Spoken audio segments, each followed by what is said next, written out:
Assalamualaikum warahmatullahi wabarakatuh. Selamat datang di channel Ayo Kita Ngaji. Man lazimal istighfar, siapa yang banyak beristighfar, Allah berikan 4. Ja'alallahu lahu min kulli dhiqin makhraja, segala kesempitannya dilapangkan Allah, sempit hatinya dilapangkan Allah, sempit dadanya dilapangkan Allah. Wali wa min kulli hammin faraja, segala kesusahannya diberikan Allah kemudahan. Susah rezekinya, susah hidupnya, susah pikirannya, susah urusannya, dimudahkan Allah. Wa razaqahu min haitsu la yahtasib, diberi Allah rezeki dari jalan yang tidak disangka-sangka, yang tidak diduga-duga, datang rezeki itu. Siapa yang menjanjikan? Nabi Muhammad SAW. Nabi bicara dari mana? Wa ma yantiqu 'anil hawa in huwa illa wahyun yuha. Dia bicara bukan mengikuti hawa nafsunya, melainkan dari wahyu yang dibawa oleh Jibril dari Allah Subhanahu wa taala. Memperbanyak istighfar. Yang keempat, wa ma kana Allahu mu'adzibahum wa hum yastaghfirun. Allah tidak akan menurunkan azab wa hum yastaghfirun selama mereka mau beristighfar. Oleh sebab itu, kenapa tsunami tidak datang? Kenapa gunung tidak meletus? Kenapa air yang dari laut tidak naik ke darat? Kenapa tidak terjadi gempa bumi? Masih ada di Sidrap yang beristighfar. Masih ada orang yang bangun malam, sholat sunat taubat menjelang subuh. Wabil ashari hum yastaghfirun. Menjelang azan subuh, di waktu sahur dia memperbanyak istighfar. Sependek-pendeknya astaghfirullah, agak panjang astaghfirullahalazim, lebih panjang astaghfirullahalazim alladzi la ilaha illa huwal hayyul qayyum wa atubu ilaih. Yang lebih afdal sayyidul istighfar, Allahumma anta rabbi la ilaha illa anta khalaqtani wa ana 'abduka wa ana 'ala 'ahdika wa wa'dika mastata'tu a'udzu bika min syarri ma sana'tu abu'u laka bi ni'matika 'alayya wa abu'u bi dhanbi faghfirli fa innahu la yaghfiru dzunuba illa anta. Dibaca dia setelah subuh, dijaga Allah sampai zuhur. Dibaca setelah zuhur, dipelihara sampai asar. Dibaca selepas asar, dijaga sampai maghrib. Dibaca sehabis maghrib, dijaga sampai isya. Dibaca habis isya, dijaga sampai subuh. Allahumma anta rabbi la ilaha illa anta khalaqtani wa ana 'abduka, aku hambamu, wa ana 'ala ahdika, aku dalam perjanjian denganmu, wa wa'dika, aku dalam MOU denganmu, mastata'tu, sesuai kemampuanmu. Abu ulaka bi ni'matika alayya, aku datang menghadapmu dengan nikmatmu, nikmat mata, nikmat telinga, nikmat otak, nikmat hati, nikmat buah pinggang, nikmat kaki, nikmat tangan.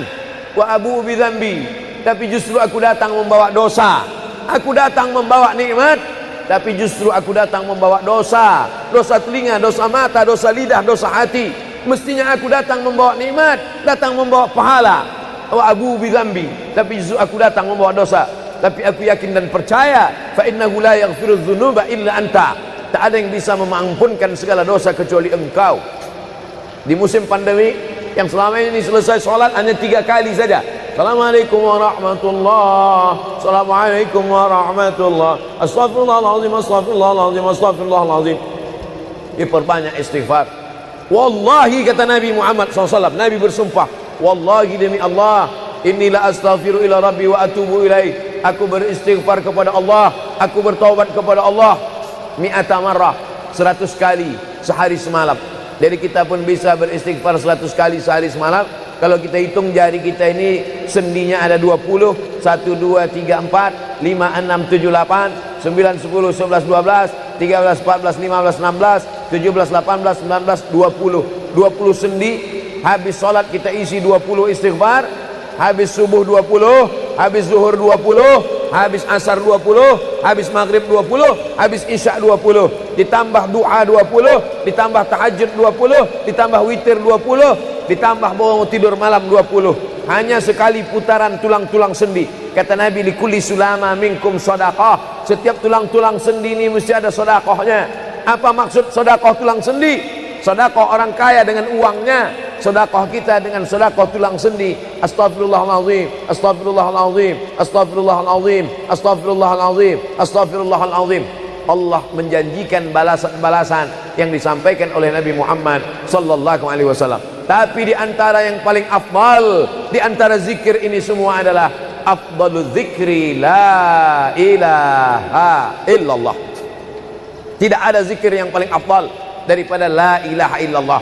Maka kita baca la ilaha illallah, la ilaha illallah, la ilaha illallah, ditutup dengan kalimat haqqin 'alaiha nahya, dengan itu kita hidup, wa 'alaiha namutu, dengan itu kita mati, wa bi'anu ba'su, dengan itu kita akan dibangkitkan di padang mahsyar.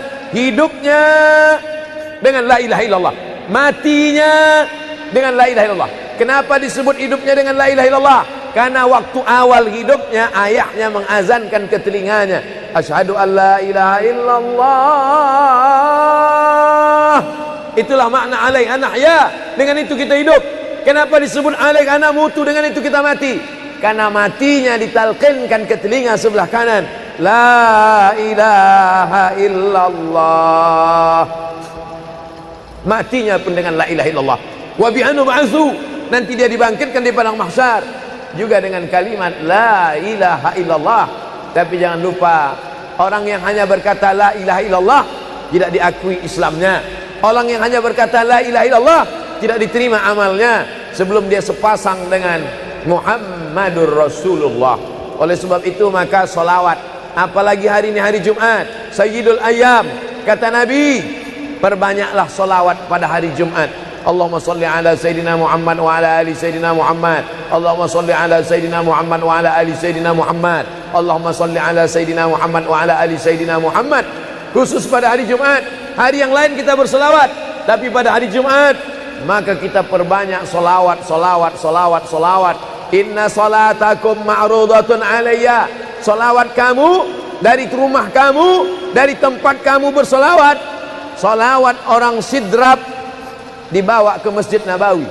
Solawat orang sidrap dibawa ke makam Nabi. Allahumma salli ala Sayyidina Muhammad dari Masjid Agung Sidrap dibawa ke Masjid Nabawi di kota Al-Madinah Al-Munawwarah. Lalu kemudian sahabat bertanya, kaifa salatuna ma'rudatun alaika wa qad arimta?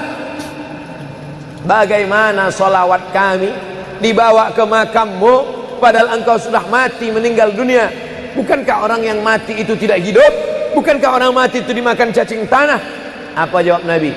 Innallaha harramal arda ajsadal anbiya. Allah mengharamkan tanah memakan jasad para nabi. Jadi sahabat Nabi itu rasional, sahabat Nabi itu berpikir, sahabat Nabi itu bukan hanya diam, sahabat Nabi itu bukan hanya nerima saja, sahabat Nabi itu bertanya, bagaimana mungkin salawat kami bisa dibawa ke makammu padahal kau sudah mati dimakan cacing tanah? Nabi menjawab, innallaha harramal arda ajsadal anbiya. Allah mengharamkan tanah memakan jasad para nabi. Hari Jumat, pagi Jumat, petang Jumat, malam Jumat, memperbanyak salawat lebih daripada hari biasanya. Allahumma salli ala Sayyidina Muhammad wa ala ali Sayyidina Muhammad. Membaca surat Al-Kahfi. Man qara'a surat Al-Kahfi yaumal jumu'ati. Siapa yang membaca surat Al-Kahfi hari Jumat, pagi Jumat, siang Jumat, sore Jumat, malam Jumat, adha'a lahu min nur. Allah berikan dia cahaya, pencerahan, terang pandangannya, terang matanya, terang pikirannya, terang hatinya. Kalau sudah gelap, kita suntuk. Makanya anak kecil tidak boleh mati lampu. Kalau ada anak kecil malam mati lampu, napasnya bisa sesak. Kenapa sesak? Sempit dadanya. Itu maknanya kalau Allah kasih kita terang cahaya karena membaca surat Al-Kahfi hari Jumat. Tapi jangan sampai menyuruh orang baca surat Al-Kahfi, ternyata yang ceramah ini belum baca surat Al-Kahfi. Bacalah surat Al-Kahfi. Ustaz sudah baca? Oh, saya ngajak aja. Enggak. Sebelum ceramah saya baca dulu. Malam Jumat, tadi malam. Habis sholat tahajud, duduk, baca surat Yasin, baca surat Al-Kahfi. Supaya waktu menyampaikannya plong. Karena kalau kita hanya menyuruh saja tidak mengamalkannya, terasa di dalam hati. Bacalah surat Al-Kahfi. Pembohong. Oleh sebab itu saya mengajak, tapi saya sudah baca duluan. Man qara'a surat Yasin lailatal Jum'ah. Siapa yang membaca surat Yasin malam, tidak hanya malam Jumat. Man qara'a Yasin fi lailatin, tak ada disebut malam Jumat. Siapa yang baca surat Yasin pada suatu malam, malam Senin, malam Selasa, malam Rabu, malam Kamis, malam Ahad, malam Jumat, ghufira lahu, asbaha maghfuran lah. Waktu subuh dia sudah diampunkan Allah. Adapun surat Al-Kahfi tadi malam, malam Jumat, pagi Jumat, siang Jumat, sore Jumat, sampai nanti sebelum matahari tenggelam. Dan dari salat asar sampai matahari tenggelam, waktu mustajab untuk berdoa, didoakan segala kebaikan-kebaikan. Sayyidul Ayyam, induk dari segala hari. Berapa banyak orang amat sangat ingin hidup di hari ini, tapi meninggal kemarin sore. Berapa banyak amat sangat ingin hidup di bulan ini, tapi sudah didahului oleh ajal, janji kepada Allah Subhanahu wa taala.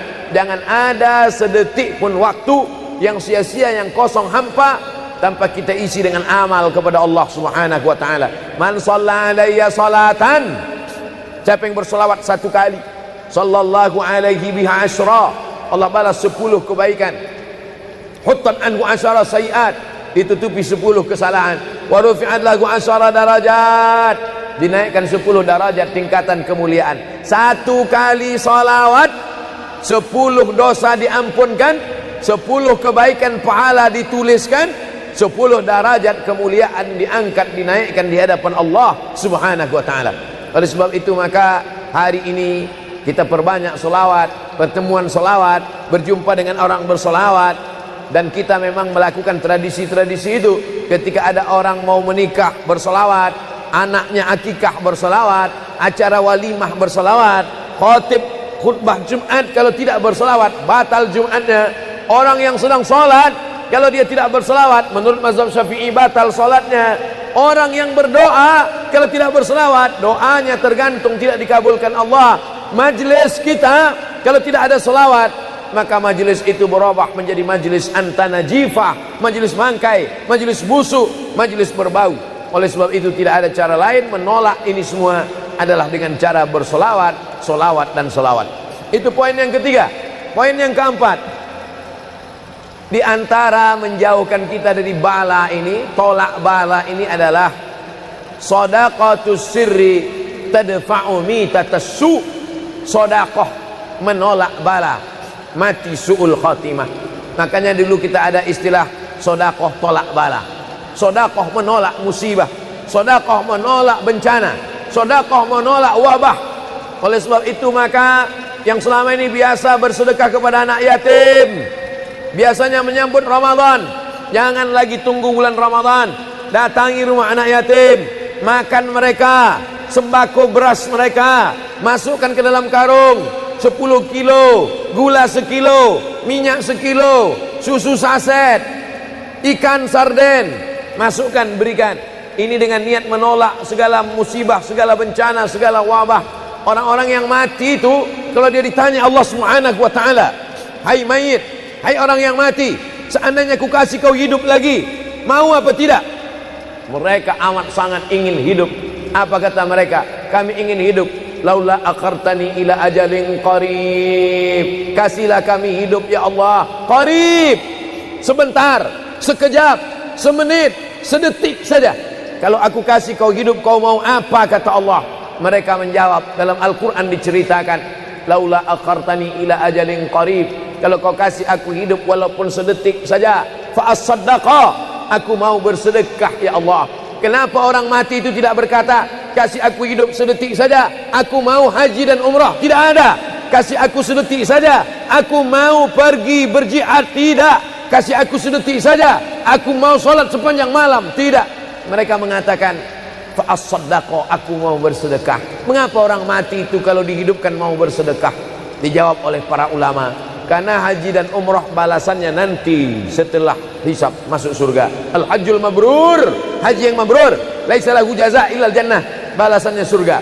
Tapi sedekah balasannya sudah didapatkan ketika dikubur. Begitu mati masuk kubur langsung dapat balasan sedekah. Itulah makanya kata Nabi, idza matal insan, kalau manusia mati inqata'a, putus amalnya. Tapi ada yang tak putus, shadaqatun jariyah, sedekah yang mengalir. Belum bangkit dari kubur, belum padang mahsyar, belum hisab, belum timbangan amal, belum meniti titian siratal mustaqim, balasannya sudah nampak. Itu kehebatan sedekah dibandingkan amal yang lain. Oleh sebab itu sedekah ini luar biasa. Sedaqatus sirri tadfa'u mitatas su'. Sedekah menolak mati su'ul khatimah. Sedekah menolak bala. Man lazimal istighfar. Siapa yang banyak beristighfar, Allah berikan 4. Ja'alallahu lahu min kulli dhiqin makhraja. Segala kesempitannya dilapangkan Allah. Sempit hatinya dilapangkan Allah. Sempit dadanya dilapangkan Allah. Wali wa min kulli hammin faraja. Segala kesusahannya diberikan Allah kemudahan. Susah rezekinya, susah hidupnya, susah pikirannya, susah urusannya dimudahkan Allah. Wa razaqahu min haitsu la yahtasib. Diberi Allah rezeki dari jalan yang tidak disangka-sangka, yang tidak diduga-duga, datang rezeki itu. Siapa yang menjanjikan? Nabi Muhammad SAW. Nabi bicara dari mana? Wa ma yantiqu 'anil hawa in huwa illa wahyun yuha. Dia bicara bukan mengikuti hawa nafsunya, melainkan dari wahyu yang dibawa oleh Jibril dari Allah Subhanahu wa taala. Memperbanyak istighfar. Yang keempat, wa ma kana Allahu mu'adzibahum wa hum yastaghfirun. Allah tidak akan menurunkan azab wa hum yastaghfirun selama mereka mau beristighfar. Oleh sebab itu kenapa tsunami tidak datang? Kenapa gunung tidak meletus? Kenapa air yang dari laut tidak naik ke darat? Kenapa tidak terjadi gempa bumi? Masih ada di Sidrap yang beristighfar. Masih ada orang yang bangun malam salat sunat taubat menjelang subuh. Wabil ashari hum yastaghfirun. Menjelang azan subuh, di waktu sahur dia memperbanyak istighfar. Sependek-pendeknya astagfirullah. Agak panjang astaghfirullahalazim. Lebih panjang astaghfirullahalazim alladzi la ilaha illa huwal hayyul qayyum wa atubu ilaih. Yang lebih afdal sayyidul istighfar, Allahumma anta rabbi la ilaha illa anta khalaqtani wa ana 'abduka wa ana 'ala 'ahdika wa wa'dika mastata'tu a'udzu bika min syarri ma sana'tu abu'u laka bi ni'matika 'alayya wa abu'u bi dhanbi faghfirli fa innahu la yaghfiru dzunuba illa anta. Dibaca dia setelah subuh, dijaga Allah sampai zuhur. Dibaca setelah zuhur, dipelihara sampai asar. Dibaca selepas asar, dijaga sampai maghrib. Dibaca sehabis maghrib, dijaga sampai isya. Dibaca habis isya, dijaga sampai subuh. Allahumma anta rabbi la ilaha illa anta khalaqtani wa ana 'abduka, aku hambamu, wa ana 'ala ahdika, aku dalam perjanjian denganmu, wa wa'dika, aku dalam MOU denganmu, mastata'tu, sesuai kemampuanmu. Abu ulaka bi ni'matika alayya, aku datang menghadapmu dengan nikmatmu, nikmat mata, nikmat telinga, nikmat otak, nikmat hati, nikmat buah pinggang, nikmat kaki, nikmat tangan. Wa abu bi dzambi, tapi justru aku datang membawa dosa. Aku datang membawa nikmat, tapi justru aku datang membawa dosa. Dosa telinga, dosa mata, dosa lidah, dosa hati. Mestinya aku datang membawa nikmat, datang membawa pahala. Wa abu bi dzambi, tapi justru aku datang membawa dosa. Tapi aku yakin dan percaya, fa innahu la yaghfiru dzunuba illa anta. Tak ada yang bisa mengampunkan segala dosa kecuali engkau. Di musim pandemi yang selama ini selesai sholat hanya 3 kali saja. Assalamualaikum warahmatullah. Assalamualaikum warahmatullah. Astaghfirullahalazim, astaghfirullahalazim, astaghfirullahalazim. Diperbanyak istighfar. Wallahi, kata Nabi Muhammad SAW, Nabi bersumpah, wallahi demi Allah, inilah astaghfiru ila rabbi wa atubu ilaih. Aku beristighfar kepada Allah, aku bertaubat kepada Allah mi'ata marrah, 100 kali sehari semalam. Jadi kita pun bisa beristighfar 100 kali sehari semalam. Kalau kita hitung jari kita ini sendinya ada 20, 1, 2, 3, 4, 5, 6, 7, 8, 9, 10, 11, 12, 13, 14, 15, 16, 17, 18, 19, 20. 20 sendi.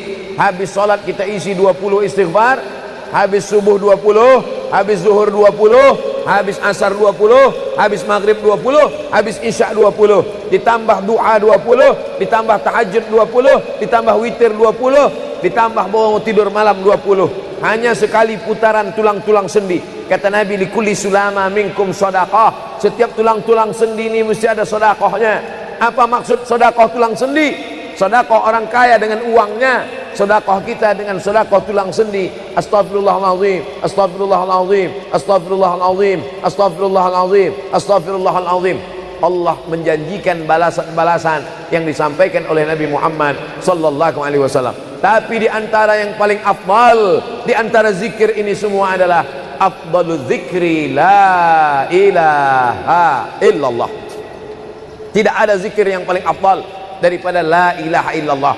Maka kita baca la ilaha illallah, la ilaha illallah, la ilaha illallah, ditutup dengan kalimat haqqin 'alaiha nahya, dengan itu kita hidup, wa 'alaiha namutu, dengan itu kita mati, wa bi'anu ba'su, dengan itu kita akan dibangkitkan di padang mahsyar. Hidupnya dengan la ilaha illallah, matinya dengan la ilaha illallah. Kenapa disebut hidupnya dengan la ilaha illallah? Karena waktu awal hidupnya ayahnya mengazankan ke telinganya, asyhadu an la ilaha illallah. Itulah makna alaiha nahya, dengan itu kita hidup. Kenapa disebut alaiha namutu, dengan itu kita mati? Karena matinya ditalqinkan ke telinga sebelah kanan, la ilaha illallah. Matinya pun dengan la ilaha illallah. Wa bi'anu ba'su, nanti dia dibangkitkan di padang mahsyar juga dengan kalimat la ilaha illallah. Tapi jangan lupa, orang yang hanya berkata la ilaha illallah tidak diakui Islamnya. Orang yang hanya berkata la ilaha illallah tidak diterima amalnya sebelum dia sepasang dengan Muhammadur Rasulullah. Oleh sebab itu maka solawat, apalagi hari ini hari Jumat, Sayyidul Ayyam, kata Nabi, perbanyaklah solawat pada hari Jumat. Allahumma salli ala Sayyidina Muhammad wa ala ali Sayyidina Muhammad. Allahumma salli ala Sayyidina Muhammad wa ala ali Sayyidina Muhammad. Allahumma salli ala Sayyidina Muhammad wa ala ali Sayyidina Muhammad. Khusus pada hari Jumat. Hari yang lain kita berselawat, tapi pada hari Jumat maka kita perbanyak solawat, solawat, solawat, solawat. Inna salatakum ma'rudatun alayya. Solawat kamu dari rumah kamu, dari tempat kamu bersolawat. Solawat orang sidrap dibawa ke Masjid Nabawi. Solawat orang sidrap dibawa ke makam Nabi. Allahumma salli ala Sayyidina Muhammad dari Masjid Agung Sidrap dibawa ke Masjid Nabawi di kota Al-Madinah Al-Munawwarah. Lalu kemudian sahabat bertanya, kaifa salatuna ma'rudatun alaika wa qad arimta? Bagaimana solawat kami dibawa ke makammu padahal engkau sudah mati, meninggal dunia? Bukankah orang yang mati itu tidak hidup?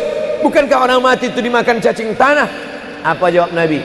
Innallaha harramal arda ajsadal anbiya. Allah mengharamkan tanah memakan jasad para nabi. Jadi sahabat Nabi itu rasional, sahabat Nabi itu berpikir, sahabat Nabi itu bukan hanya diam, sahabat Nabi itu bukan hanya nerima saja, sahabat Nabi itu bertanya, bagaimana mungkin solawat kami bisa dibawa ke makammu padahal kau sudah mati dimakan cacing tanah? Nabi menjawab, innallaha harramal arda ajsadal anbiya. Allah mengharamkan tanah memakan jasad para nabi. Hari Jumat, pagi Jumat, petang Jumat, malam Jumat, memperbanyak solawat lebih daripada hari biasanya. Allahumma salli ala Sayyidina Muhammad wa ala ali Sayyidina Muhammad. Membaca surat Al-Kahfi. Man qara'a surat Al-Kahfi yaumal jumu'ati. Siapa yang membaca surat Al-Kahfi hari Jumat, pagi Jumat, siang Jumat, sore Jumat, malam Jumat, adha'a lahu min nur. Allah berikan dia cahaya, pencerahan, terang pandangannya, terang matanya, terang pikirannya, terang hatinya. Kalau sudah gelap, kita suntuk. Makanya anak kecil tidak boleh mati lampu. Kalau ada anak kecil malam mati lampu, napasnya bisa sesak. Kenapa sesak? Sempit dadanya. Itu maknanya kalau Allah kasih kita terang cahaya karena membaca surat Al-Kahfi hari Jumat. Tapi jangan sampai menyuruh orang baca surat Al-Kahfi, ternyata yang ceramah ini belum baca surat Al-Kahfi. Bacalah surat Al-Kahfi. Ustaz sudah baca. Oh, saya ngajak aja. Enggak. Sebelum ceramah saya baca dulu. Malam Jumat, tadi malam. Habis sholat tahajud, duduk, baca surat Yasin, baca surat Al-Kahfi. Supaya waktu menyampaikannya plong. Karena kalau kita hanya menyuruh saja tidak mengamalkannya, terasa di dalam hati. Bacalah surat Al-Kahfi. Pembohong. Oleh sebab itu saya mengajak, tapi saya sudah baca duluan. Man qara'a surat Yasin lailatal Jum'ah. Siapa yang membaca surat Yasin malam, tidak hanya malam Jumat, Man qara'a Yasin fi lailatin, tak ada disebut malam Jumat. Siapa yang baca surat Yasin pada suatu malam, malam Senin, malam Selasa, malam Rabu, malam Kamis, malam Ahad, malam Jumat, ghufira lahu, asbaha maghfuran lah. Waktu subuh dia sudah diampunkan Allah. Adapun surat Al-Kahfi tadi malam, malam Jumat, pagi Jumat, siang Jumat, sore Jumat, sampai nanti sebelum matahari tenggelam. Dan dari salat asar sampai matahari tenggelam, waktu mustajab untuk berdoa, didoakan segala kebaikan-kebaikan. Sayyidul Ayyam, induk dari segala hari. Berapa banyak orang amat sangat ingin hidup di hari ini, tapi meninggal kemarin sore. Berapa banyak amat sangat ingin hidup di bulan ini, tapi sudah didahului oleh ajal, janji kepada Allah Subhanahu wa taala. Jangan ada sedetik pun waktu yang sia-sia, yang kosong hampa, tanpa kita isi dengan amal kepada Allah Subhanahu wa taala. Man shalla alayya salatan, siapa yang bersolawat satu kali, sallallahu alaihi biha asyra, Allah balas 10 kebaikan. Huttan anhu asyara sayiat, ditutupi 10 kesalahan. Wa rufi'at lahu asyara darajat, dinaikkan 10 darajat tingkatan kemuliaan. Satu kali salawat 10 dosa diampunkan, 10 kebaikan pahala dituliskan, 10 darajat kemuliaan diangkat, dinaikkan di hadapan Allah Subhanahu wa taala. Oleh sebab itu maka hari ini kita perbanyak solawat, pertemuan solawat, berjumpa dengan orang bersolawat. Dan kita memang melakukan tradisi-tradisi itu. Ketika ada orang mau menikah bersolawat, anaknya akikah bersolawat, acara walimah bersolawat, khotib khutbah Jumat kalau tidak bersolawat batal Jumatnya. Orang yang sedang sholat kalau dia tidak bersolawat, menurut mazhab Syafi'i batal sholatnya. Orang yang berdoa kalau tidak bersolawat, doanya tergantung tidak dikabulkan Allah. Majlis kita kalau tidak ada selawat, maka majlis itu berubah menjadi majlis antanajifah, majlis mangkai, majlis busuk, majlis berbau. Oleh sebab itu tidak ada cara lain menolak ini semua adalah dengan cara bersolawat, solawat dan solawat. Itu poin yang ketiga. Poin yang keempat, di antara menjauhkan kita dari bala ini, tolak bala ini adalah shadaqatus sirri tadfa'u mitatas su'. Sodakoh menolak bala, mati su'ul khatimah. Makanya dulu kita ada istilah sodakoh tolak bala. Sodakoh menolak musibah, sodakoh menolak bencana, sodakoh menolak wabah. Oleh sebab itu maka yang selama ini biasa bersedekah kepada anak yatim, biasanya menyambut Ramadan, jangan lagi tunggu bulan Ramadan, datangi rumah anak yatim, makan mereka, sembako beras mereka, masukkan ke dalam karung 10 kilo, gula sekilo, minyak sekilo, susu saset, ikan sarden, masukkan, berikan. Ini dengan niat menolak segala musibah, segala bencana, segala wabah. Orang-orang yang mati itu kalau dia ditanya Allah Subhanahu wa taala, hai mayit, hai orang yang mati, seandainya ku kasih kau hidup lagi, mau apa tidak? Mereka amat sangat ingin hidup. Apa kata mereka? Kami ingin hidup. Laula akhartani ila ajalin qarib, kasihlah kami hidup ya Allah qarib, sebentar, sekejap, semenit, sedetik saja. Kalau aku kasih kau hidup, kau mau apa? Kata Allah.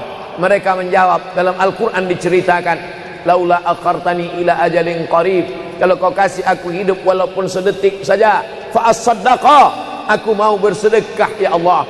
Kenapa orang mati itu tidak berkata, kasih aku hidup sedetik saja, aku mau haji dan umrah? Tidak ada.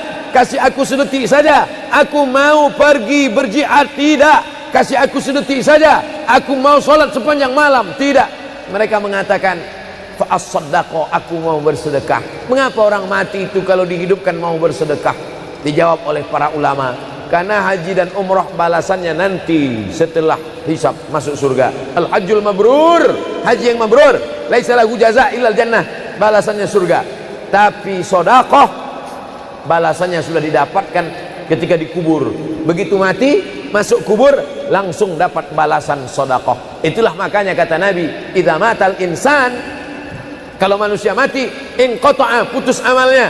Tapi ada yang tak putus, shadaqatun jariyah, sedekah yang mengalir. Belum bangkit dari kubur, belum padang mahsyar, belum hisab, belum timbangan amal, belum meniti titian siratal mustaqim, balasannya sudah nampak. Itu kehebatan sedekah dibandingkan amal yang lain. Oleh sebab itu sedekah ini luar biasa. Sedaqatus sirri tadfa'u mitatas su'. Sedekah menolak mati su'ul khatimah. Sedekah menolak bala. Alhamdulillah, Allahumma salli ala sayyidina Muhammad wa ala ali sayyidina Muhammad. Kullu amrin zibalin, semua amal yang baik, walam yubda' bihamdillah, kalau tidak diawali dengan alhamdulillah, pujian kepada Allah, fahuwa aqta', maka amal itu putus. Makna putus, putus sampai di dunia saja, tak boleh dibawa sebagai bekal menghadap Allah. Maka kita ingin amal kita malam ini tidak putus, maka kita awali dengan alhamdulillahi rabbil alamin. Setiap majlis kalau tidak disebut namanya, maka majlis itu antanajifah, majlis yang busuk, majlis bau, majlis bangkai, maka kita sebut namanya Allahumma salli ala sayyidina Muhammad wa ala ali sayyidina Muhammad. Laisa minna, bukan golongan kami, kata Nabi SAW. Man lam yarham saghirana, sesiapa yang tidak sayang kepada budak anak kecil, walam ya'rif syarafa kabirina, tidak hormat kepada orang tua, maka dia tidak diperakui sebagai umat Nabi Muhammad SAW. Semua anak-anak muda-muda, belia-belia yang saya sayangi, para alim ulama, tuan-tuan guru, datuk-datuk, datin-datin, semua yang berhadir ini insyaallah dimuliakan Allah Subhanahu wa taala. Amin ya rabbal alamin. Tajuk kita malam ini 8 keutamaan orang yang bersedekah menurut Al-Qur'an dan sunnah Nabi Muhammad sallallahu alaihi wasallam. Keutamaan yang pertama, kalau orang mati itu ditanya, apakah kamu mau hidup lagi? Maka orang mati itu menjawab, tapi belum ada orang yang mati hidup lagi. Macam mana kita boleh tahu dia menjawab? Sebab diceritakan Allah dalam Al-Quran. Apa kata mereka? A'udzubillahi minasyaitonirrajim. Laula akhartani ila ajalin qarib. Kalaulah kami yang sudah mati ini diberi masa lagi, ajal masa, qarib pendek, sikit, kejap. Kalaulah kami boleh dibagi masa hidup lagi walaupun sikit, walaupun kejap, apa yang ingin mereka lakukan? Fa as-saddaqa, kami ingin bersodaqah. Mereka tak ada kata kalaulah kami boleh hidup lagi kami ingin jihad, tak ada. Kalau boleh hidup lagi kami ingin pergi haji, tak ada. Mereka katakan fa as-saddaqa, kami ingin bersodaqah. Kenapa sedekah? Kenapa bukan perang? Maka ulama membagi jawaban. Karena kalau haji itu balasannya nanti di surga. Wal hajjul mabrur laisa lahu jazaa'un illal jannah. Haji mabrur balasannya surga nanti selepas hari kiamat. Tapi kalau sedekah balasan pahalanya diperolehi ketika di alam kubur. Itulah kenapa orang-orang yang mati itu ingin kalau hidup lagi fa as-saddaqa, mereka ingin bersodaqah. Sedekah, hampir semua kata-kata dalam bahasa Arab itu asalnya 3 huruf. Sedekah. Sedekah artinya benar. Shadaqallahul azim, maha benar Allah. Sedekah artinya benar. Kalau memang benar betul iman kita, mana buktinya? Buktinya adalah dengan bersedekah. Itulah kenapa sedekah itu disebut dengan sedekah, tanda iman itu benar. Karena untuk menggerakkan lidah bercakap sangat mudah. Apa kata pepatah orang Melayu? Lidah tak bertulang. Mudah saja menggerakkan. Asyhadu an la ilaha illallah wa asyhadu anna Muhammadar Rasulullah. Kalau memang benar betul cakap, mana buktinya? Buktinya adalah sedekah. Lelaki mengatakan saya cinta kepada kamu. Senang saja nak mengatakan cinta, tapi apa bukti, proof, mana memang betul cinta? Maka dia mesti bagikan sedekah. Kalau yang tadi itu sedekah, kalau ini namanya sadaq. Sadaq artinya mahar. mahar pernikahan lelaki dengan perempuan, aku nikahkan engkau dengan anak saya dengan memberikan cincin emas dan gelang rantai tunai.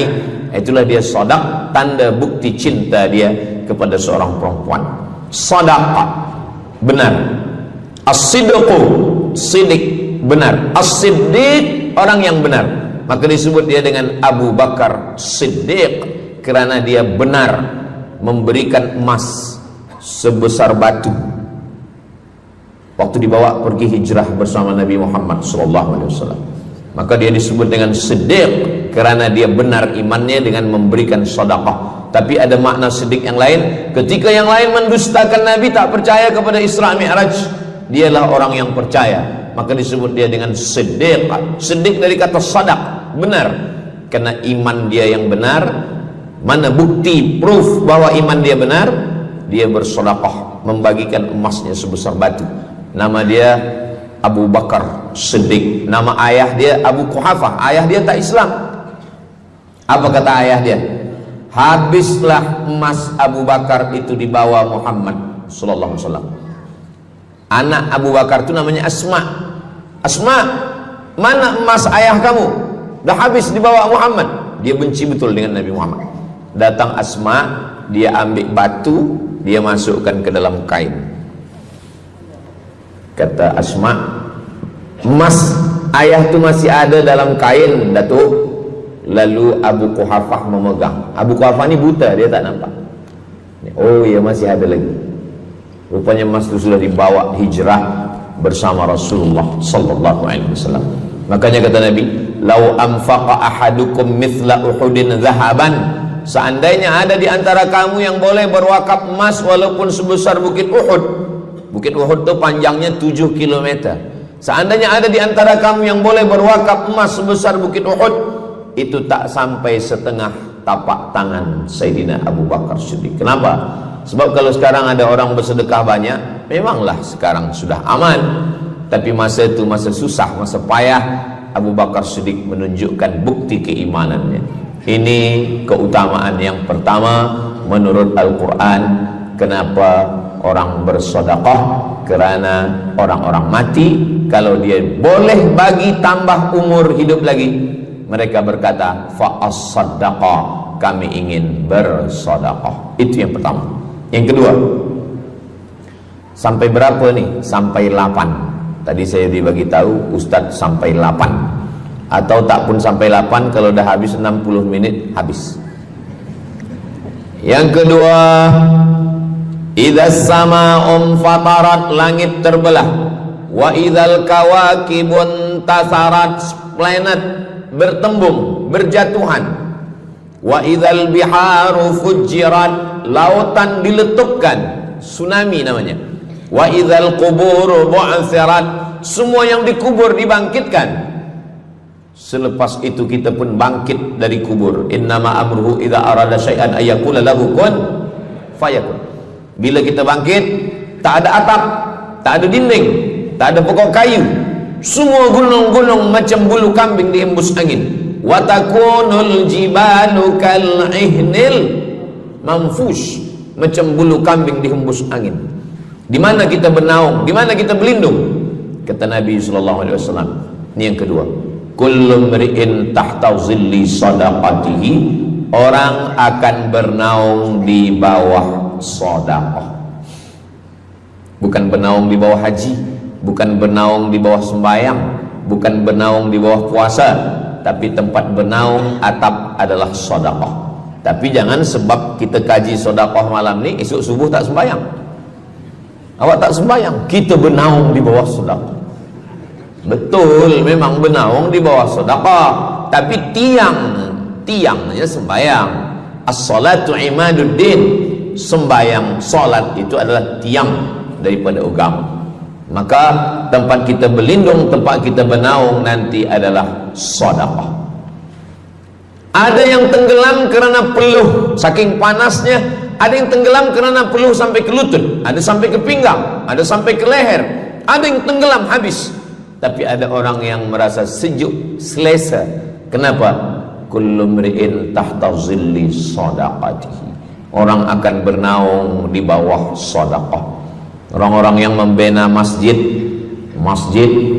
macam mana mahalnya masjid, jutaan ringgit, maka ketika dia mati menghadap Allah Subhanahu wa taala, semua kepanasan, semua terik, matahari sejengkal dari ubun-ubun kepala, tapi ada orang yang tahta zilli sadaqatihi, dia akan bernaung di bawah sedekah.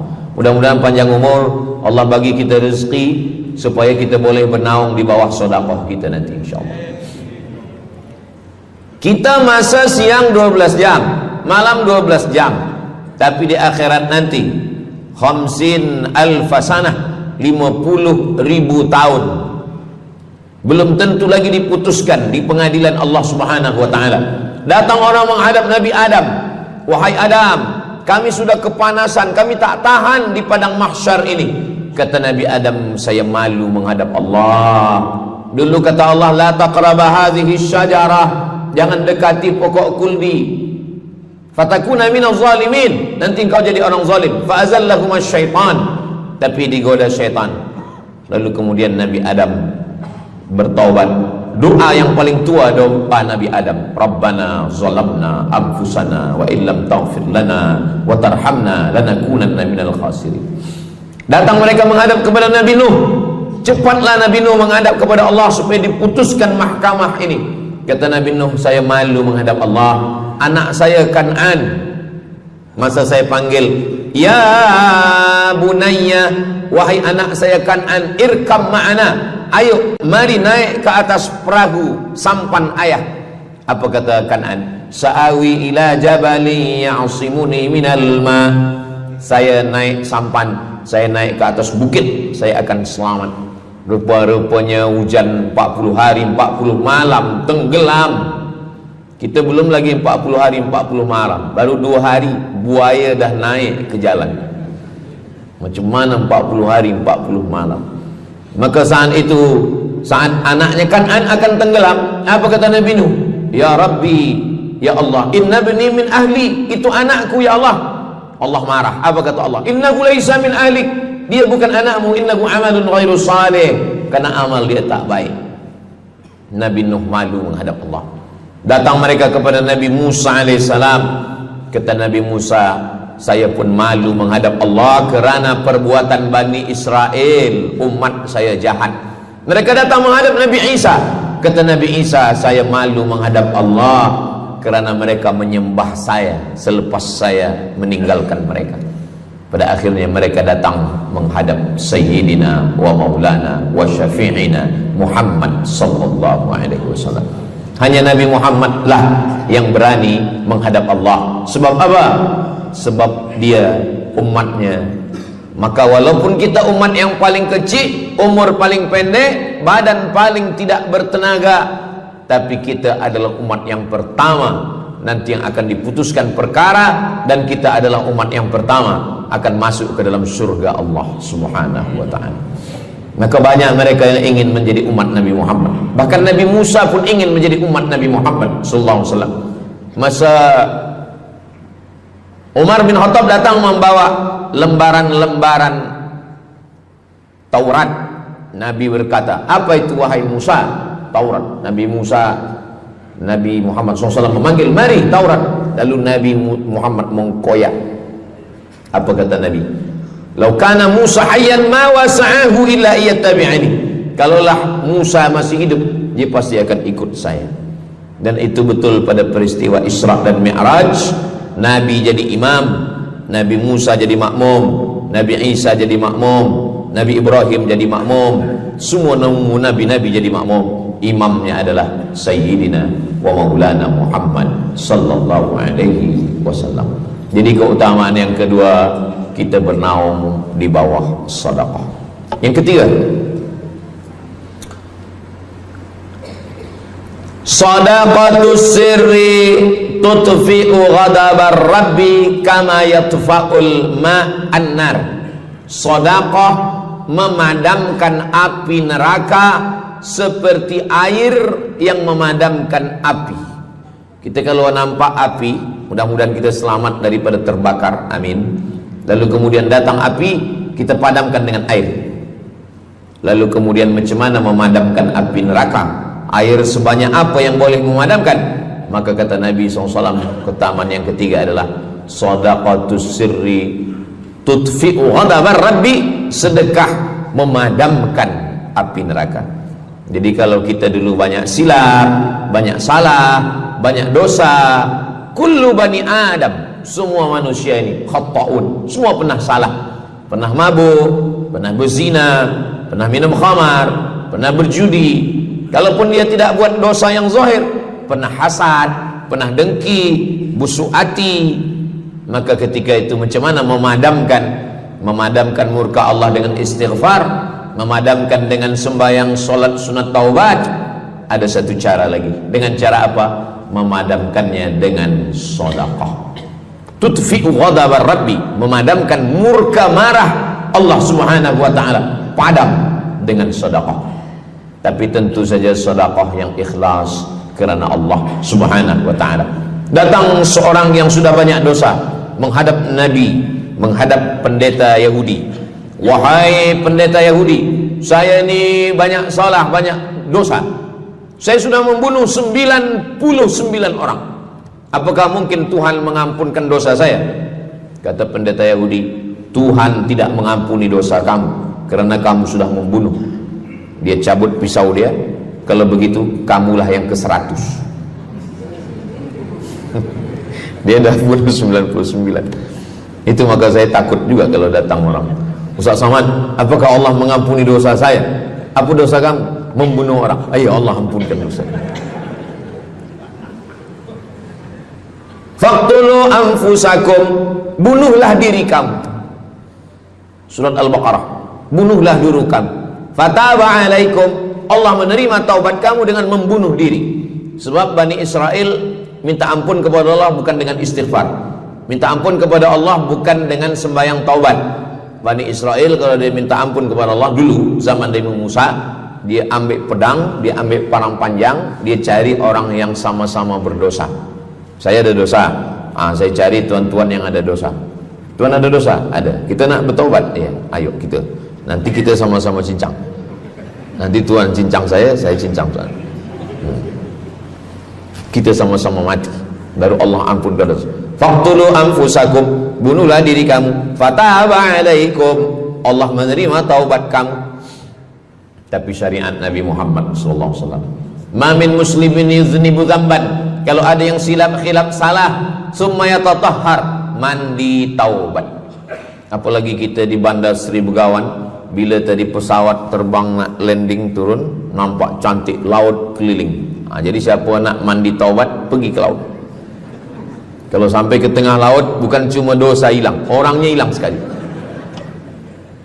Aku mandi taubat, saya mandi taubat. Selepas mandi taubat, tak boleh mandi taubat, wudu. Tak boleh wudu, tayamum. Selepas itu sembahyang sunat taubat, usolli sunnatat taubat raka'ataini lillahi ta'ala. Dosanya perlu sebut, jangan sebut. Ada seorang lelaki, maaf, nafsu dia tinggi. Lalu di jalan dia nampak perempuan. Selepas itu maaf, dia cium.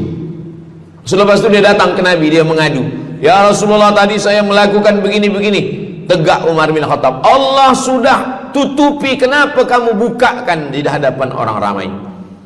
Allah mengampuni manusia kecuali al-mujahirun. Al-mujahirun menampakkan dosanya dan bangga dengan dosanya. Ini orang akhir zaman ni sekarang banyak mujahirun. Dia mabuk, dia live streaming. Hai guys, dah mabuk ke malam ni? Ini al-mujahirun. Maka ulil amri mesti ambil hukum. Tapi orang yang pernah berdosa, pernah silap, pernah salah, jangan cerita lagi, tutup. Suami-suami kalau bertobat kepada Allah, mengadu kepada Allah, cukup. Jangan cerita ke istri. Allah menerima, istri tak terima. Jadi taubat cukup kepada Allah Subhanahu wa taala, mengadu dah. Bangkit tahajud malam minta kepada Allah. Jangan suara kuat-kuat. Cukup. Sebab tidak semua kejujuran boleh diterima orang lain. Tak semua perempuan boleh menerima kejujuran. Sakit hati dia. Allah Subhanahu wa taala Maha Pengampun. Selepas itu kemudian wa asbi'is sayyi'atal hasanata, dosa-dosa silap-khilaf masa lalu bagaimana menutupinya? Hasanata, perbuatan baik. Sembahyang baik, salat baik, tapi ada yang paling baik. Apa dia? Shadaqatus sirri, memperbanyak sedekah, memadamkan murka Allah seperti api dipadamkan oleh air. Marah itu adalah kobaran dari api neraka. Bila kita sedang marah, itu adalah api neraka lahab. Lahab itu artinya berkobar. Lahab pakai ba, lahab.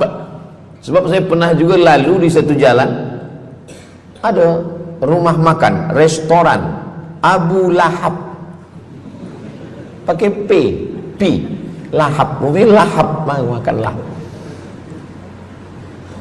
Allah Subhanahu wa taala memadamkan murkanya. Inna rahmati sabaqat ghadabi, rahmatku lebih cepat daripada murkaku. Memang Allah marah, tapi ketika dia berbagi kepada orang lain, dia tutupi dosanya di masa yang lalu. Syarat taubat 3. Yang pertama, an-nadamu fil qalbi, menyesal dalam hati. Yang kedua, al-iqraru bil lisani, nyatakan dengan lisan, astaghfirullahalazim.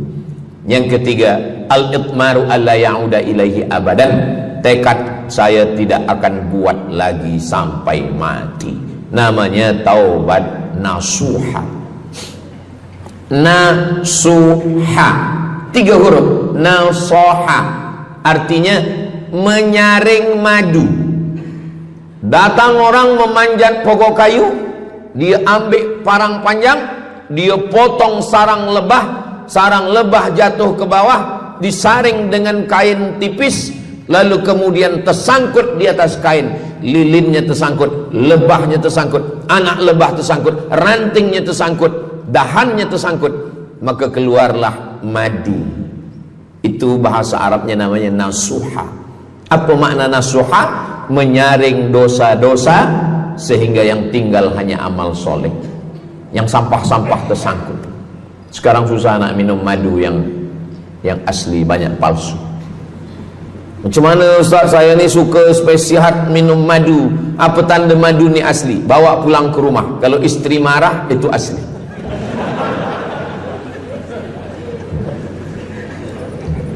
Yang keempat, ini jangan diingat, lupakan. Yang keempat, apa itu keutamaan sedekah? Kata Nabi sallallahu alaihi wasallam, as-sadaqatu, sedekah itu tadfa'u mitatassu, menolak mati su'ul khatimah. Tak ada guna amal elok baik kalau mati dalam keadaan su'ul khatimah. Kita selalu berdoa, Allahumma khtim lana bihusnil khatimah. Maka cara untuk menolak mati su'ul khatimah ini adalah dengan cara sedekah. Banyak orang mati husnul khatimah, bukan ulama,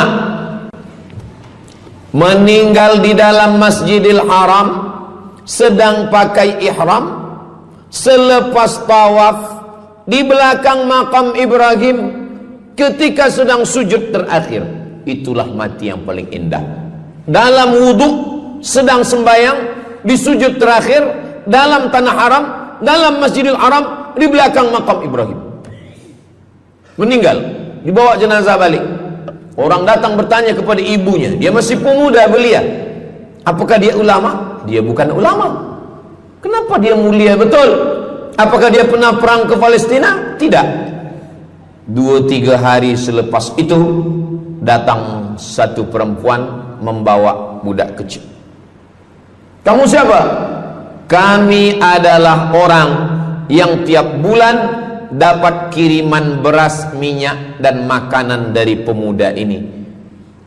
Saya maaf, seorang janda, ini anak-anak saya, dan dia selalu bagikan uang dia untuk makankan.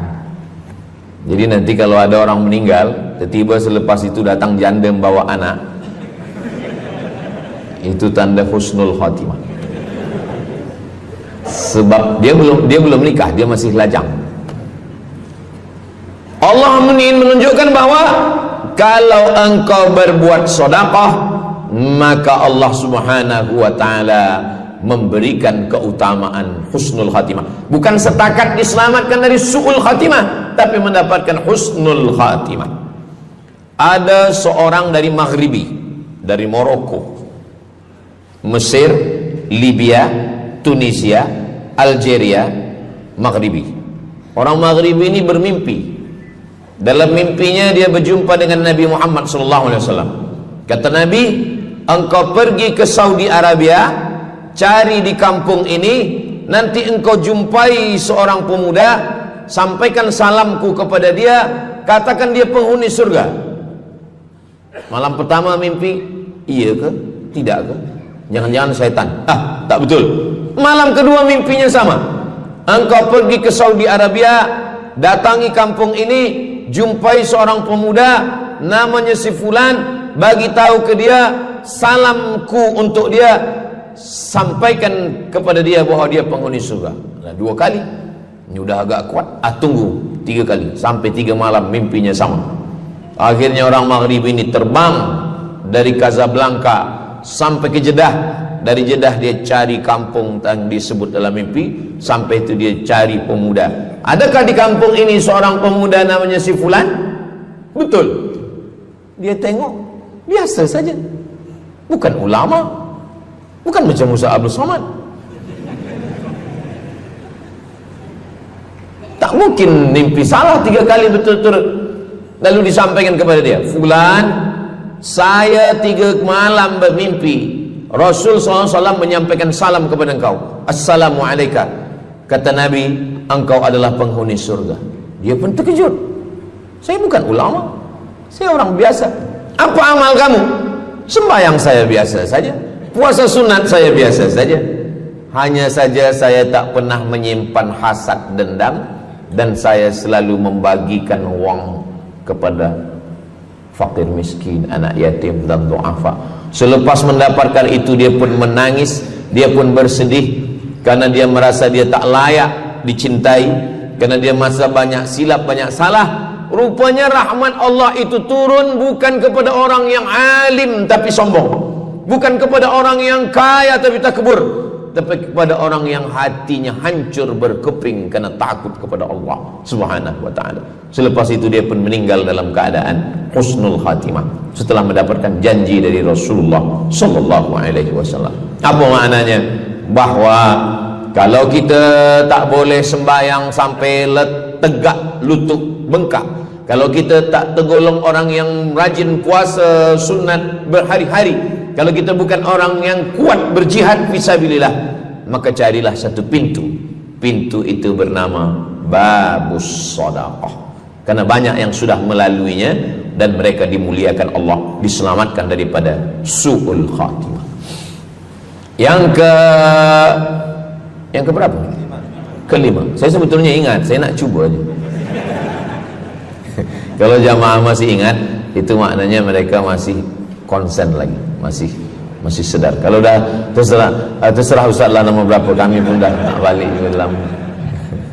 Yang kelima, dawu mardakum bis sadaqah.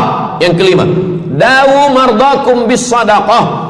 Obati orang yang sakit di antara kamu dengan sedekah. Datang seorang lelaki yang lututnya bernanah menemui Imam Abdurrahman ibnu Mahdi. Wahai Imam Abdurrahman bin Mahdi, lutut saya ni bernanah, tak sihat-sihat. Kata Imam Abdurrahman bin Mahdi, saya ingat satu hadis Rasulullah, dawu mardakum bis sadaqah. Cuba engkau cari kampung yang di kampung itu tak ada air, kamu buat perigi. Di kampung saya namanya perigi. Lalu dia pun pergi ke kampung yang tak ada air, dia galikan perigi. Selepas itu sehari, 2 hari, 3 hari, sepekan, sebulan, lutut dia sihat kering. Dia datang lagi kepada Imam Abdurrahman ibnu Mahdi. Alhamdulillah Imam Abdurrahman ibnu Mahdi, lutut saya sudah sihat. Apa hubungan lutut dengan sedekah? Rupanya setiap orang yang mengambil air untuk minum, untuk berwudu, untuk mandi, untuk memasak, selepas itu mereka berdoa, ya Allah, berikanlah kebaikan kepada orang yang sudah membagikan air ini. Ad-du'a silahul mu'min, doa senjatanya orang beriman. Kisah ini ada dalam kitab Sa'ah wa Sa'ah, Ajaib wa Taraif. Semua ada saatnya. Beberapa kisah-kisah yang ajaib diceritakan oleh Syekh Abu Amr Al-Misri dalam judul buku Sa'ah wa Sa'ah, Gharaib wa Taraib. Sudah diterjemahkan ke dalam bahasa Melayu, judulnya Semua Ada Saatnya. Nama penerjemahnya Abdul Somad. Boleh dicari di google.com. Semua ada saat. Lalu kemudian saya sampaikan hadis ini di masjid. Dawu mardakum bis sadaqah. Obatilah orang yang sakit di antara kamu dengan sedekah. Selepas itu saya turun dari masjid, saya pergi ke kereta, di parking, datang seorang jamaah. Memang yang Ustaz sampaikan tadi betul. Kata saya, memang betul. Takkan saya sampaikan tak betul? Apa maksud awak? Betul. Istri saya kena sakit kista sebesar duit di dalam, maaf, rahim dia. Kata doktor, ini mesti diambil. Kalau tidak dia makin besar, makin besar. Tapi kalau diambil, dicabut, operate, nanti akan, maaf cakap, tercabut rahim sekali. Dan kalau rahim tercabut, maka nanti tidak boleh mengandung. Mendengar itu istrinya menangis, suaminya tersenyum.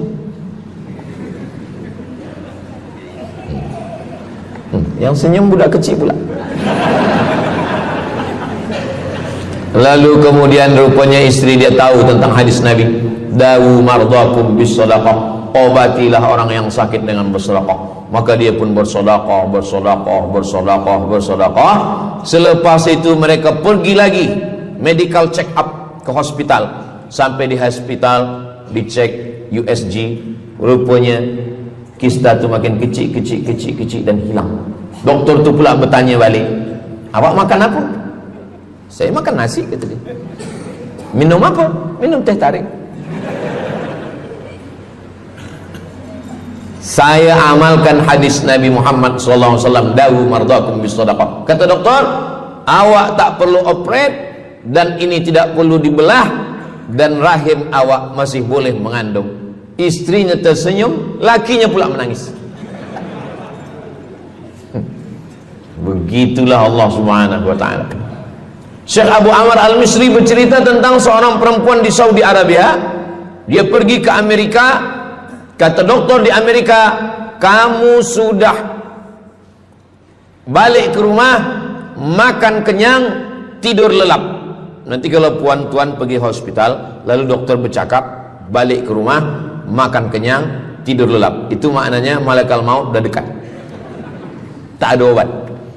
Maka dia pun balik ke Saudi Arabia. Dia ambil harta dia, dia sedekah, dia bagi, sisa dia bagikan, baki sikit untuk ahli waris.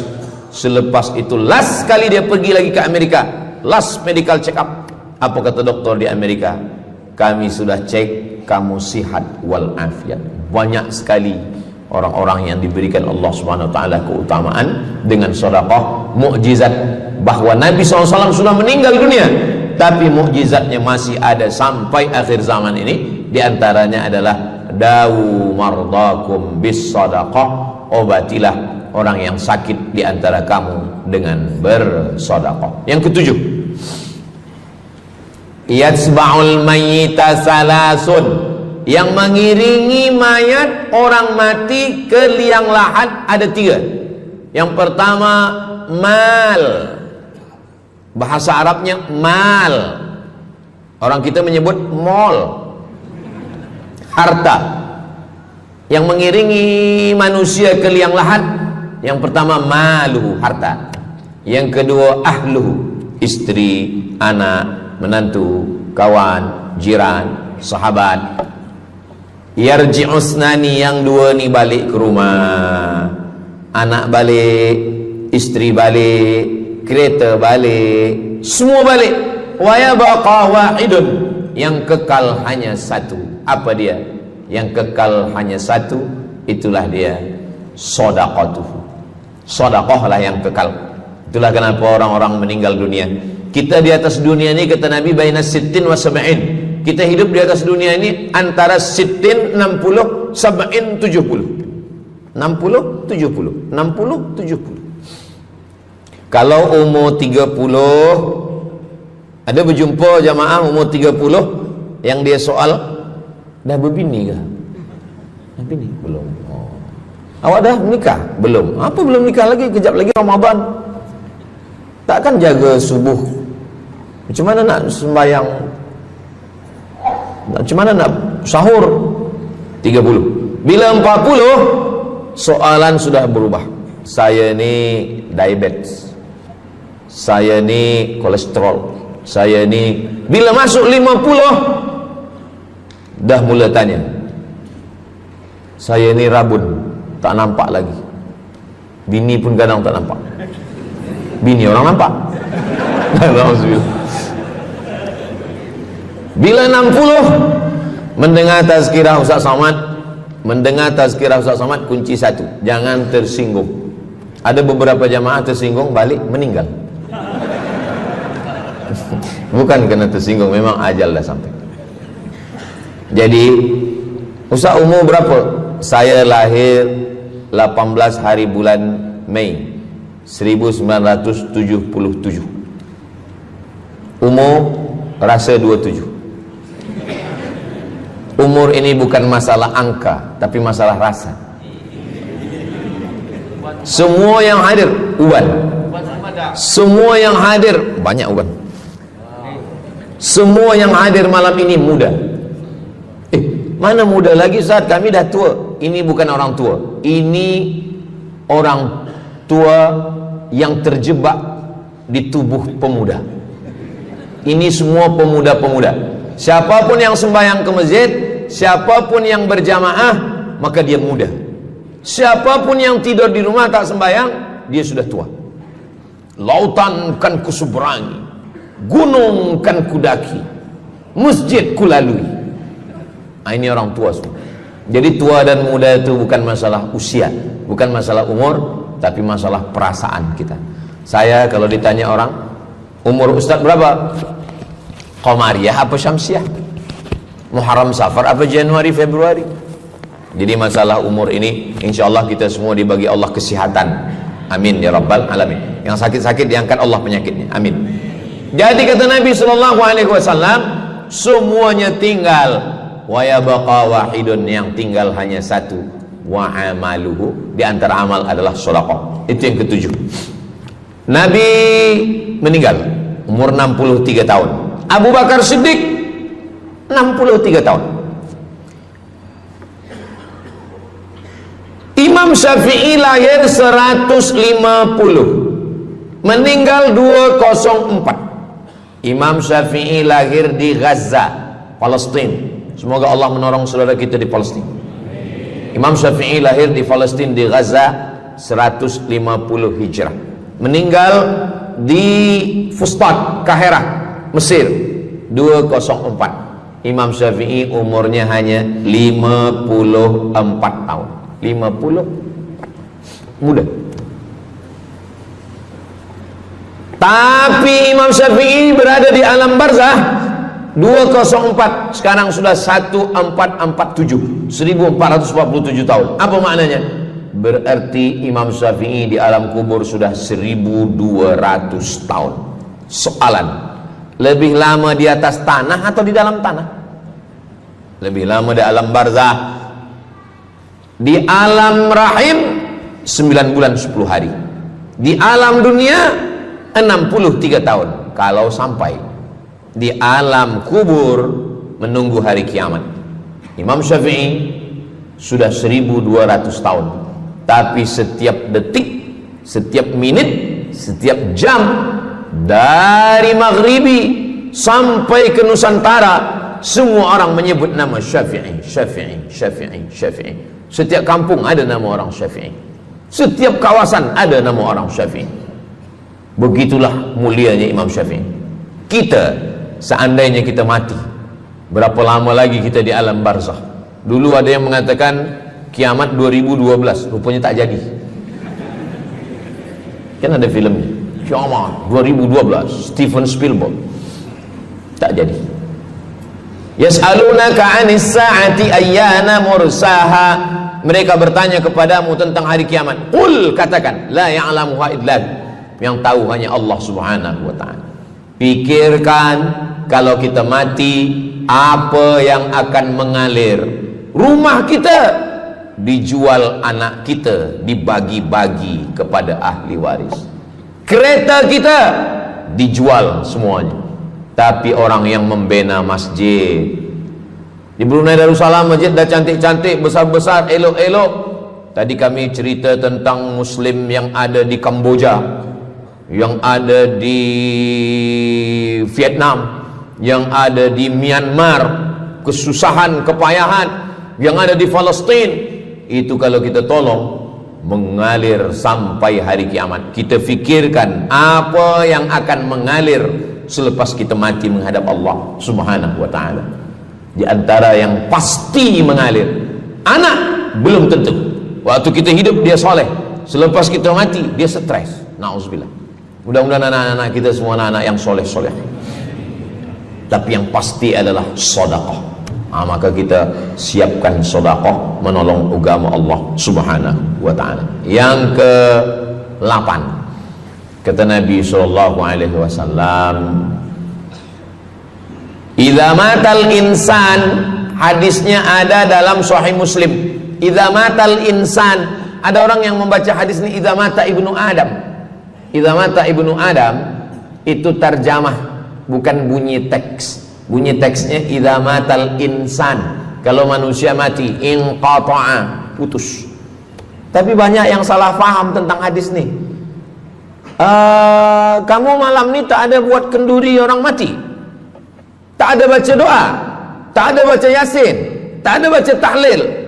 Idza matal ibnu Adam, kalau manusia sudah mati, putus. Jangan kirim-kirim doa lagi. Banyaklah soalan ke saya, Ustaz Abdul Somad, ya, macam mana kalau orang sudah mati tak ada anak, lalu siapa yang mendoakan dia? Kata saya, yang mendoakan dia saya. Allahumma ighfir lahu warhamhu wa'afihi wa'fu anhu. Siapa yang akan bacakan Al-Fatihah untuk dia? Saya akan bacakan Al-Fatihah. Saya tengok muka dia macam ragu. Dia tak percaya Fatihah ini sampai. Siapa yang tak percaya Fatihah sampai, saya tak marah. Sebab ni masalah yang ghaib. Siapa yang tak percaya Yasin itu sampai, siapa yang tak percaya Fatihah itu sampai, saya tak marah. Bagi saja nama semua, lengkap dengan bin. Nanti bila mati saya kirim. Bila tak sampai, cepat-cepat bagi tahu. Idza matal insan, kalau manusia mati, inqata'a amaluhu, yang putus tu amal dia, amal yang mati itu. Misal ini ada orang mati, namanya Abdul Somad. Jika saya sebut nama lain tersinggung pula. Ada orang mati namanya Abdul Somad. Idza matal insan, kalau Abdul Somad ni mati, inqata'a amaluhu, maka yang putus tu amal dia. Amal Abdul Somad ni yang putus. Amal orang Brunei untuk Abdul Somad putus atau tak putus? Tidak putus. Datang berita, mereka tengok di Instagram Abdul Somad, Ustadz Abdul Somad Official. Bagi yang belum follow, cepat follow. Dapat berita Ustadz Somad sudah meninggal. Orang Bandar Seri Begawan, semua orang Brunei mengirimkan Al-Fatihah, mereka sholat ghaib. Sampai apa tak sampai? Sampai. Jadi mana yang putus itu apa maknanya? Amal dia putus. Amal orang mati ini putus. Amal orang hidup kepada yang mati tak putus. Saya bilang sekali lagi, yang putus itu amal orang mati. Amal orang mati putus. Apa maksud amal orang mati putus? Kepada muslimin muslimat, sila datang ke masjid yang akan membagi tazkirah almarhum Abdul Somad. Itu putus. Mana boleh tazkirah lagi? Orang mati itu amalnya putus, tapi amal orang hidup untuk orang mati tidak putus. Kalau memang putus, kenapa ada amalnya yang tak putus? Ada amal dia yang tak putus. Ini Abdul Somad, mati dia, amal dia semuanya putus, tapi ada amal dia yang tak putus. Pertama, sodaqotun jariyah. Sodakoh itu kan amal dia, tak putus. Sodakoh dia, bina masjid dia, sodakoh dia tahfiz Quran. Budak-budak tahfiz Quran itu menghafal Quran, jadi tuan guru, punya murid, punya pondok, maka tak putus. Amal dia, tapi tak putus. Yang kedua, ilmun yuntafa'u bih, mengajar dia, diamalkan orang, tak putus. Waladun solihun, anak soleh. Anak soleh itu maksudnya, anak soleh itu kan amal dia. Itu yang banyak orang yang tak paham. Macam mana amal soleh, macam mana amal soleh itu amal kita? Macam mana anak soleh itu amal kita? Kalau istri, mohon maaf, kalau istri awak cuma awak tengok saja, apakah mungkin dia hamil? Itu dah payah betul dah menjelaskan. Maknanya anak kita itu amal kita. Maka kalau kita mati, dia tetap mengalir. Bukan berarti doa orang lain tak sampai. Ini banyak orang salah faham. Selepas orang meninggal, tak usah baca doa lagi, tak usah Allah maafir lahu lagi, tak usah baca Yasin lagi, tak sampai. Maksud putus itu amal orang mati itu putus. Kalaulah putus amal orang hidup kepada orang mati, tak ada salat jenazah. Nanti kalau ada orang mengatakan, tak usah baca doa, kita udah putus semua. Nanti bila dia mati, jangan sembayangkan. Sebab sembahyang jenazah itu kan amal orang hidup untuk orang mati. Allahu Akbar, Allahu Akbar, Al-Fatihah, Allahu Akbar, salawat, Allahu Akbar, Allahumma ighfir lahu warhamhu wa'afihi wa'fu anhu, Allahu Akbar, Allahumma la tahrimna ajrahu wa la taftina ba'dahu wa ighfir lana wa lahu wa li ikhwanina alladhina sabaquna bil iman wa la taj'al fi qulubina ghillan lil ladzina amanu rabbana innaka ra'ufur rahim. Empat itu sampai, Al-Fatihah sampai, doa sampai, Al-Fatihah sampai, solawat sampai, doa takbir 3 sampai, doa takbir 4 pun sampai. Itu maknanya amal orang hidup sampai, tapi amal orang mati putus. Apakah orang mati itu tetap beramal? Orang mati tetap beramal, tapi katanya putus.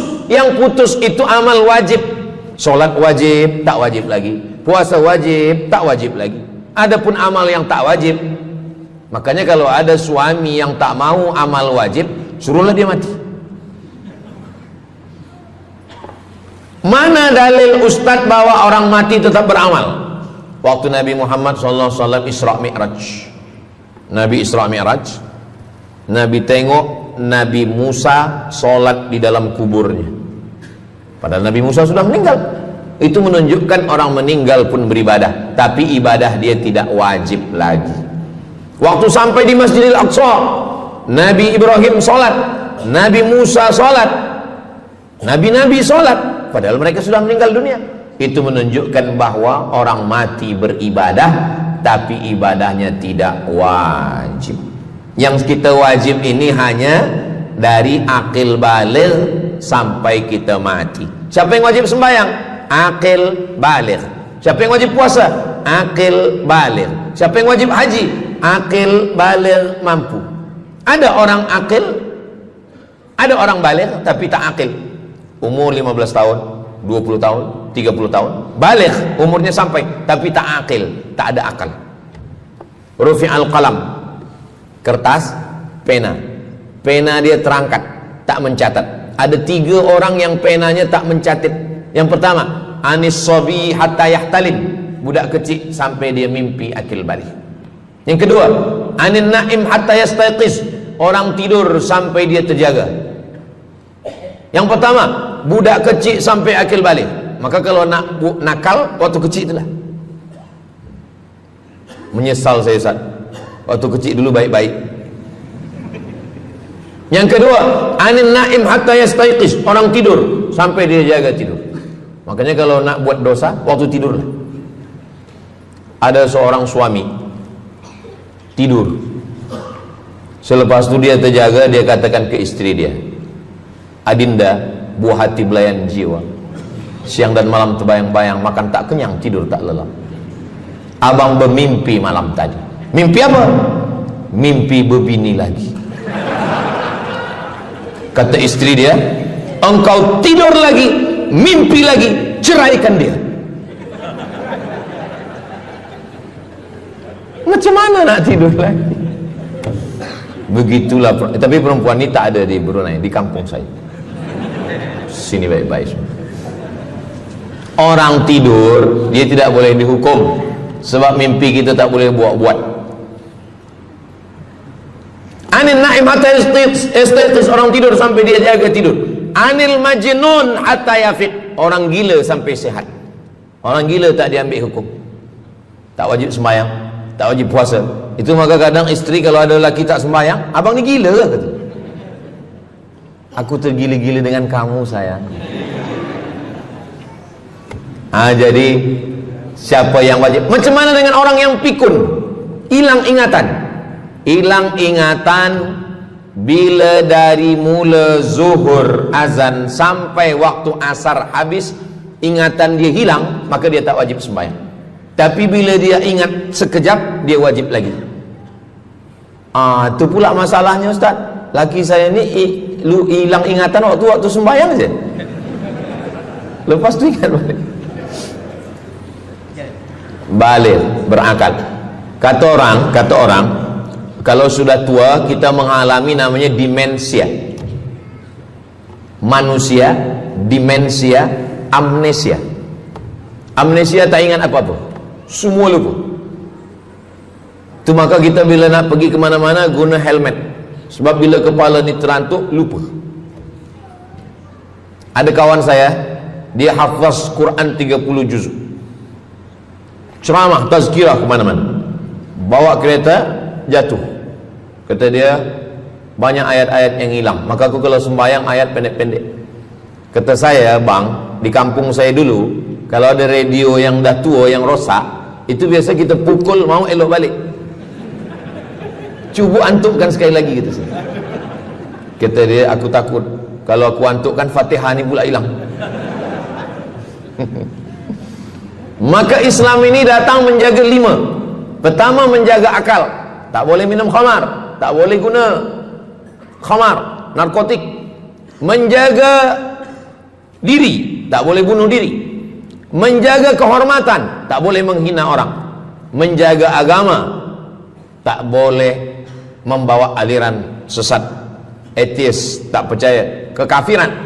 Menjaga harta, tak boleh ada mencuri, tak boleh ada dusta, tak boleh ada akad bohong, tak boleh ada tipu, tak boleh ada gharar, tak boleh ada zulm, tak boleh ada ghish.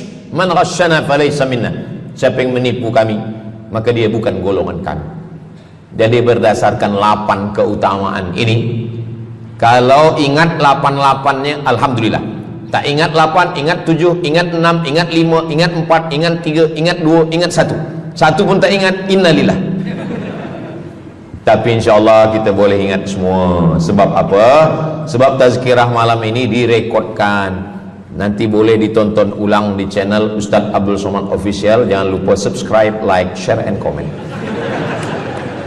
Jamaah yang dimuliakan Allah Subhanahu Wa Taala, tadi saya mula pukul 8.15, sekarang sudah pukul 8.10. Jadi saya di mana-mana tazkirah memanglah 60 menit, 600 ml, tapi rupanya botolnya kecil.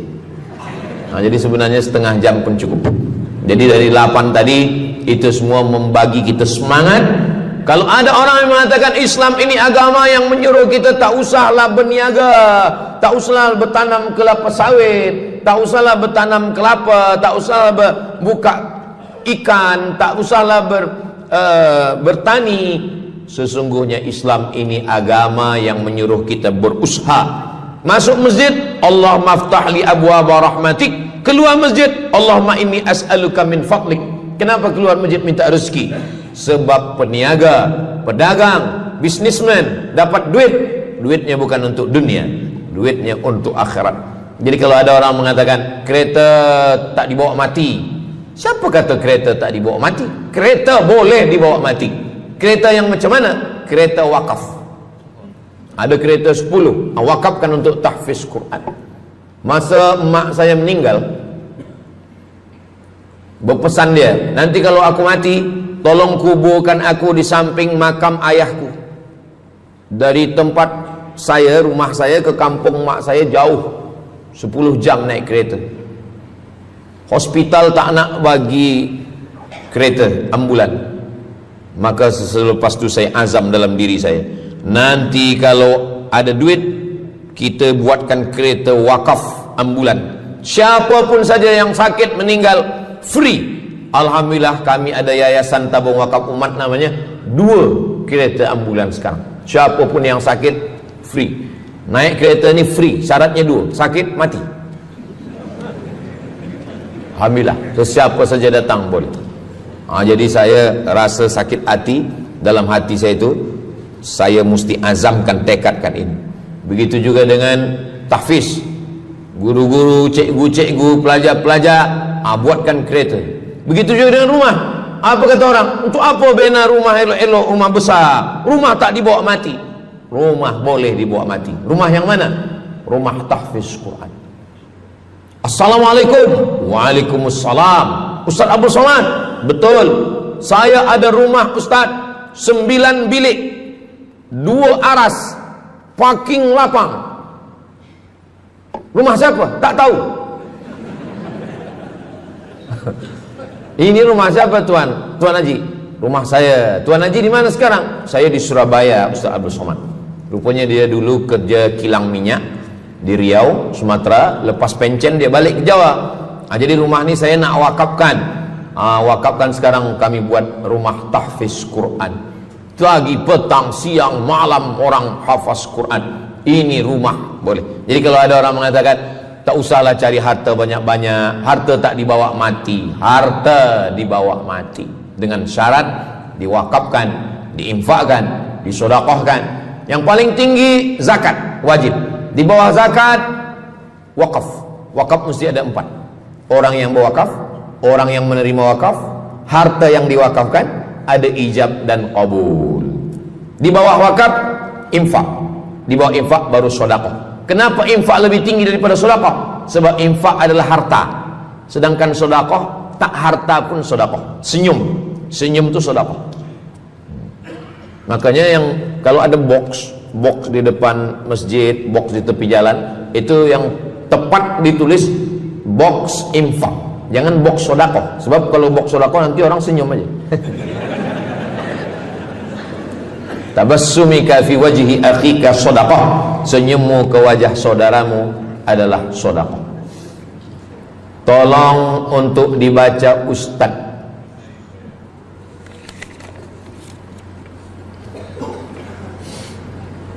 Seorang hamba yang ketika jahiliyah pernah mengambil hak orang dengan mengambil persen daripada uang infak. Setelah dia menyadari akan salahnya, dia bertaubat dan ingin mengembalikan hak tersebut. Masalahnya dia tidak mengetahui berapa dan ke siapa dibalikkan. Kalau kita termakan terpakai duit yang kita tak tahu entah punya siapa, cuba ingat-ingat. Memang kalau masalah ini kadang kita lupa memang. Coba ingat tahun berapa. Sebab duit RM1 tahun 80 dengan 2025 tak sama nilainya. Sebab ada inflasi ekonomi. Jadi coba ingat, tengok dengan harga emas. Tahun 80 berapa 1 gram emas? Tahun 2025 berapa? Maka dihitungnya ke emas, bukan ke dolar, tapi kepada emas. Nah, selepas kita dapat harga emas, lalu kita balikkan. Misalkan tahun 80 RM100 itu 1, 2, 3 gram. Maka yang sekarang kita tidak balikkan RM100, tapi kita balikkan sekarang 2025 dengan 3 gram emas. Berapa harga 3 gram emas? Lepas itu kita balikkan. Kalau kita tak tahu orangnya di mana, anak cucunya, ahli warisnya tak tahu, maka kita serahkan kepada masalih ammah. Masalih ammah artinya kepentingan umum. Pendidikan tahfiz Quran, sekolah, tempat anak yatim, tempat duafa fakir miskin, ke masjid, boleh. Tapi kalau kita bawa duit haram, duit tak jelas, kita serahkan saja. Datang, Tuan Guru bagi dah. Jangan sebut pula, Tuan Guru ni ada beberapa duit haram saya nak bagi ni. Serahkan. Begitu juga dengan orang yang menyimpan wang di bank yang bukan Islamic bank. Syukran, jazakumullah khair. Lalu kemudian dia duduk di negeri yang tak Islam, lalu kemudian dia letakkan di bank yang tak Islamik, maka duit ini ada fawaid, ada bunganya, riba, haram. Kalau dia simpan di rumah, dia takut hilang. Duit ini tak boleh dia makan, tak boleh dia belikan ke pakaian, tak boleh dia bagikan ke orang lain, maka dia serahkan kepada masalih ammah. Begitu kata Syekh Yusuf Al-Qardawi dalam kitab judulnya Fatawa Mu'asirah, fatwa-fatwa kontemporer, fatwa modern. Jadi semoga bermanfaat. Wassalamualaikum warahmatullahi wabarakatuh.